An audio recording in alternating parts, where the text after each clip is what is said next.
Swiss news 7 ஊடக அனுசரணையுடன் Tamil festival.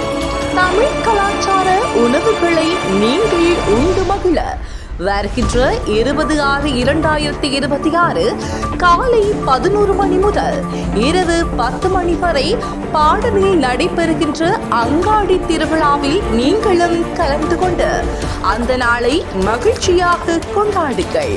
இங்கு இசை நிகழ்ச்சிகள், நடனங்கள், சமையல்கள் மற்றும் உணவு உண்ணும் போட்டிகள், வேடிக்கை விளையாட்டு என பல நிகழ்வுகளும் இடம்பெற காத்திருக்கின்றது. ஊடக அனுசரணை சுவிஸ் நியூஸ் 7. அனுமதி இலவசம்.